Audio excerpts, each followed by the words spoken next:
Now, as we go on, there's a few other things we've got to throw into the mix. One of the things that you can't solve is grief. It's got to be grieved. Like you can't fix it. You got to, when you've had a tree in the backyard that's been chopped down and taken away, you've got a stump there. What are you going to do? You can't get the tree back. And that's what it's like in grief, right? And now, so there's already a lot written on grief, which is very good, and you can work through most of that. And all I want to talk about is grief in the context and the construct of the flow of life. Right? So Belle, could you come here for a second? And so, if you are in a relationship with somebody, you have a flow of life, okay? So this is my partner, my wife, Belle. So Belle's there, you have a flow of life, right? And every couple knows that flow of life. It can go up, it can go down, it flows, right? Now then, for whatever reason, Belle dies or is not there, here I am, and my soul is looking for that flow of life. You with me? And it flows out of me into the dust. And that is inconsolable pain. Now that can happen. That can happen in a partner relationship. That happens in divorce. So one of the things that we do in divorce is the same process of what we're going to be talking about, help people there, but happens in death. Okay, so it's not merely the fact that I don't have someone with me, right? It's not just like I've got a new car or something. There's actually a life flow. The Zoe that you were sharing together, the Zoe that was flowing between your life and existence, is no longer there. And that causes chest pain because the flow is like out of the chest. Thanks, Bill. Does that make sense? So when you're dealing with that, there's a number of things. Firstly, one of the things we found useful for people is to reconstruct the person. Okay? So you build a montage. So you get them to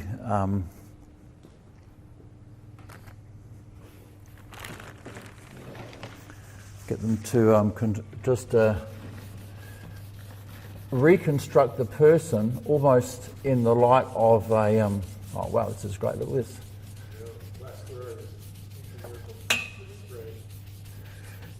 Okay. That's right, yeah. So what you do is that'll do it. So you I won't spend time on this, guys, but what you do, you reconstruct a montage.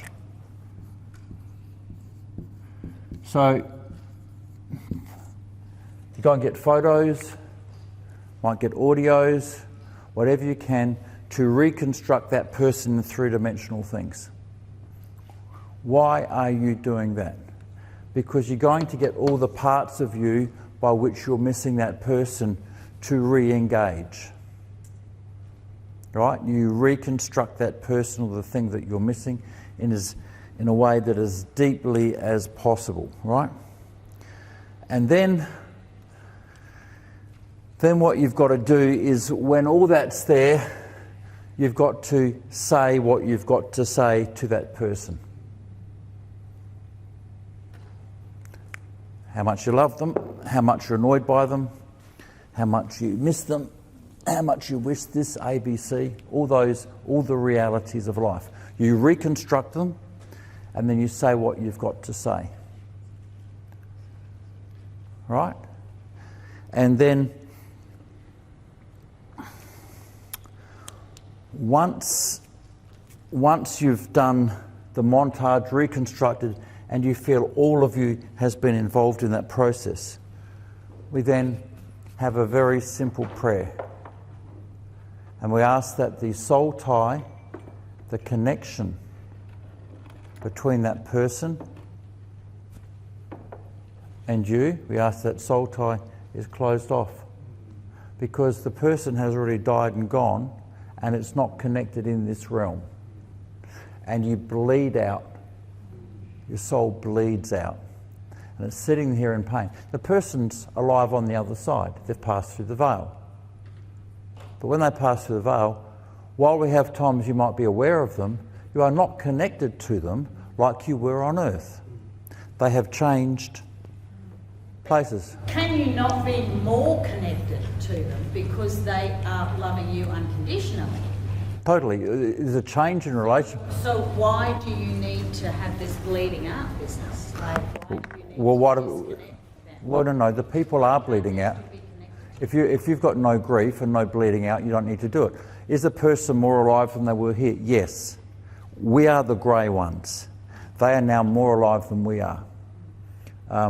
You'd even say they are solid and we are the ghosts. Why do you say that? Because when Jesus was raised from the dead, he walked through walls. In other words, the walls weren't solid for him. And yet, while he was walked through walls, he ate fish, which to us was solid, so he wasn't a spook. So he was more solid than solid. Right? So he could walk through the wall and eat fish. So he's super solid, and we're the ghosts. All right?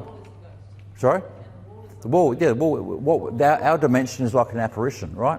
So if someone you've loved has died and moved on and you don't have pain, you don't need to do it. But as has been said, you can have experiences where you're aware of them because they're alive in Jesus, right? Once a person's died, they're more alive than we are. They're sharing in Jesus' resurrection, all right? They're more alive. You may or may not have awareness of them. There's plenty of stories, if you work around palliative care, where people are thought, there's the veil business and the awareness business, right? Now, but if someone's died and you're sitting here in this grief, pain, and your life's going to the dust, that soul tie just needs to be closed off, right? Ask the question, in closing off that soul tie, are you losing connection with that person? No, because they're not in this realm anymore. They've moved to another realm. Is that realm more real than this one? Yes. They're in the alive one. They're in the resurrected one. We're the ghosts and they're the solid. But while I'm sitting in this ghost realm and I'm bleeding out, you can close it off. So you're closing off the soul tie here on Earth. I'm closing off the ruptured, bleeding out, my end of the soul tie. Yeah. You're not wishing them away. No wishing them away. It's already gone. They've died. The silver cord's been gone from this earth, right? And my side is still like a hose pouring out, looking for my beloved, looking for my things, looking for my connection. And that creates inconsolable pain in a person. And they have pain.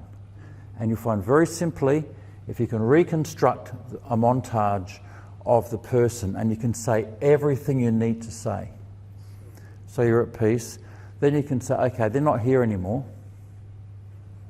They're in a better place than we are. They're alive. We're in the land of the dying. They're in the land of the living. We're the ghosts. They're the solids. Holy Spirit, can you please close off this soul tie? And you'll find it closed off, and you find your life's not pouring out, and you haven't got this experience of ongoing death and pain.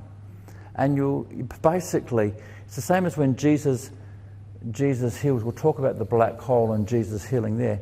But my experience when he was healing my black hole was, where did the pain go? I'd lived with it all my life. Where did it go? Well, when you go through grief and he closes off that, you go, the pain's gone. Doesn't mean you don't love the person anymore. Don't love me, you don't have connection even in a different way anymore, but it means you're not suffering the pain. Is that the same for broken relationships? Next question, is that the same in broken relationships? Exactly.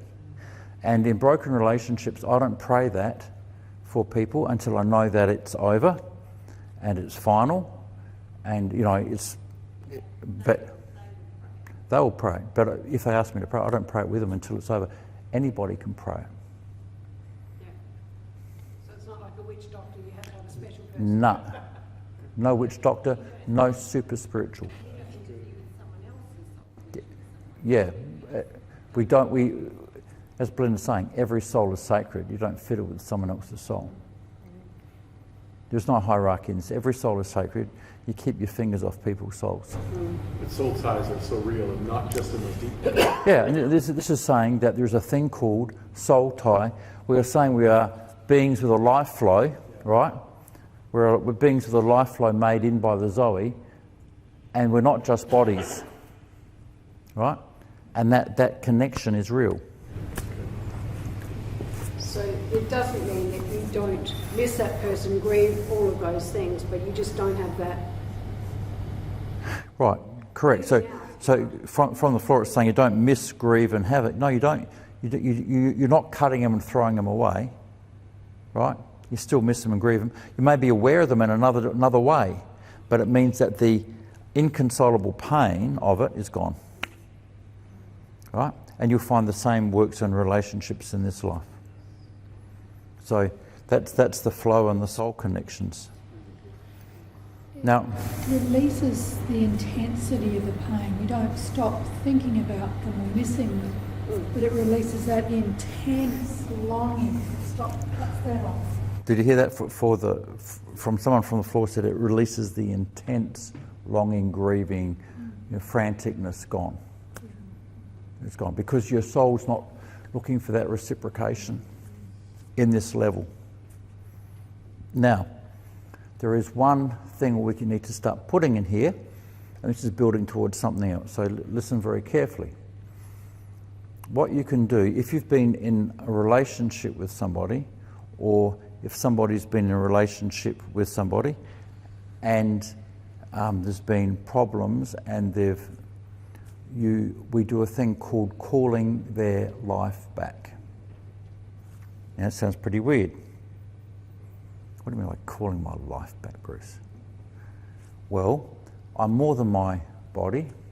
I have a flow of life in me, and in a relationship, there's life flow going both ways. That's really interesting because maybe if the person I'm with is plugged into some pretty dark things, maybe I'm experiencing that. If I'm plugged into dark things, maybe they're experiencing that. In the sharing of life, and because also, and we're moving towards the understanding of fragmentation and bits, if there's part of my life in the other person and part of their life in me, there needs to be a calling back of life. I'm just introducing a concept of calling back of life. It's still in the realm of Zoe, of life, in the realm of calling back of life. And you can pray that, and a very simple prayer, you just pray, may all of my life come back to me. I have one proviso I put in, washed and cleaned in Jesus Christ, because I don't want whatever is attached to that person coming back with that life. And then when that's undertaken and all their life is taken out of me, we can ask that any soul ties like that can be closed and broken. Now there's a little bit thrown in as we head towards some other stuff later, all right? Any questions on that before we go further? So Bruce, are you talking about like sexual relationships, or are you talking about just general relationships? You don't have to have a sexual relationship to form a soul tie, Yeah. but a sexual relationship is a good way to create one, yeah. Any codependency, any unhealthy. Yeah, well, and it's not that they're bad things. You're meant to relate. So what are you asking about the soul ties? I'm confused. Right, what I'm saying is that when you meet people who are in trouble and trying to sort out their life, and their life is a mess, and they may have had various relationships of various forms, and that one of the things that you need to do is you need to re-establish soul boundaries. So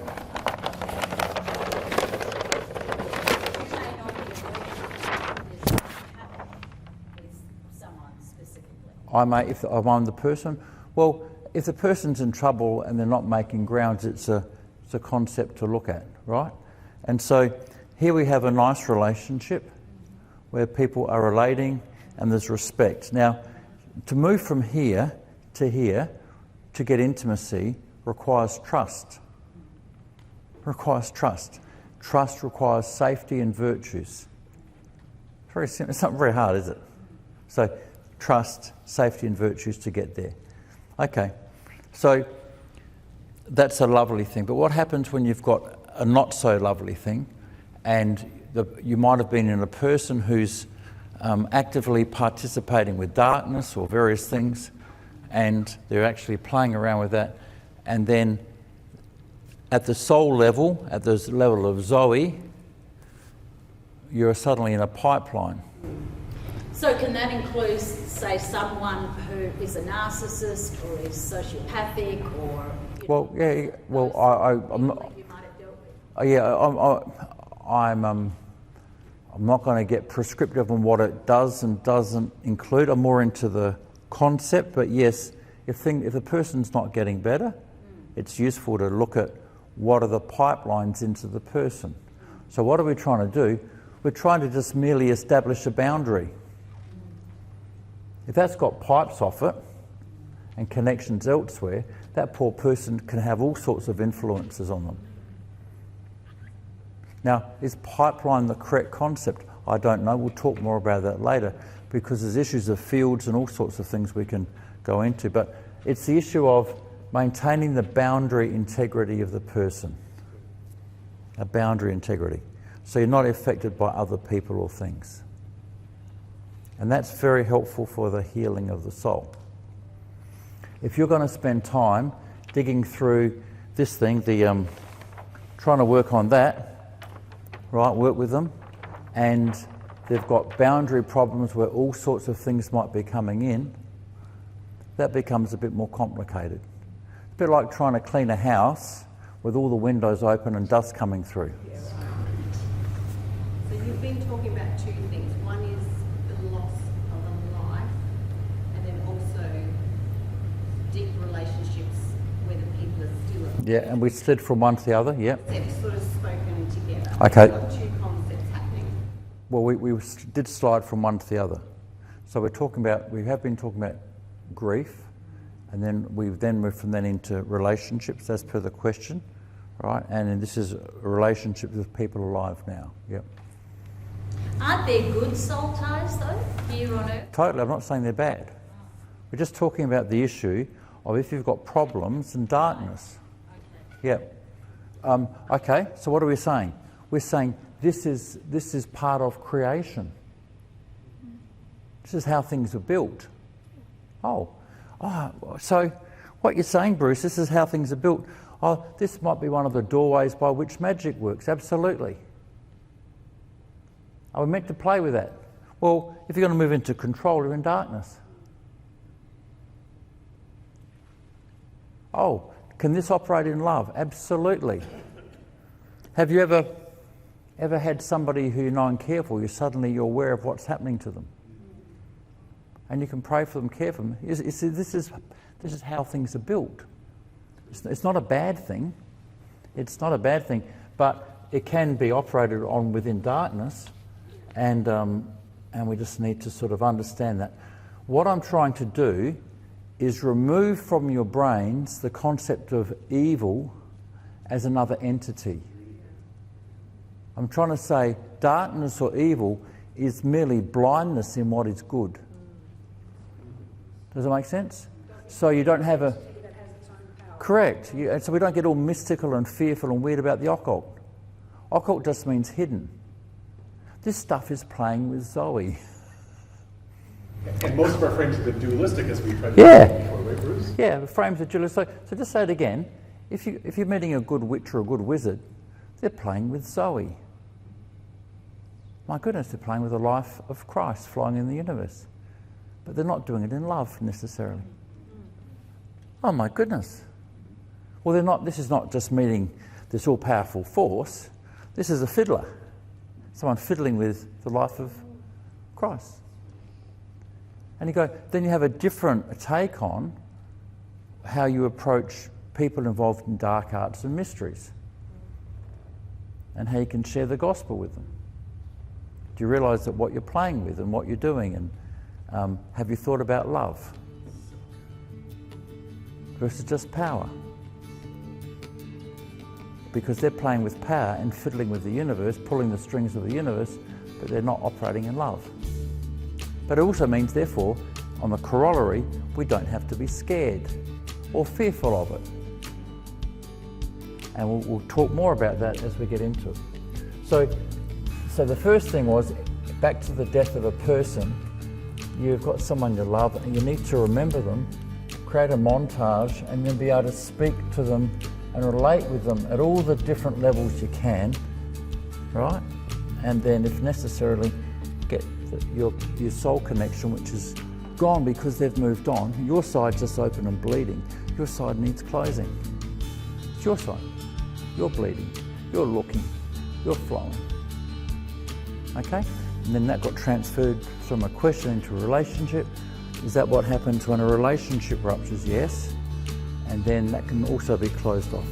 And we added one further step, which was that you can also call your life back. And the importance of that and how that can change things. Okay. Now the next thing, you're just dealing topics here now, and these topics are trying to help us move towards bits we have to be able to process, because as you come into some of the stuff down here, you need to be able to grieve. If you can't grieve, you're not going to get over some spins. You have to be able to let things go. But then you've got injustice. How do you let go of things when it's not fair?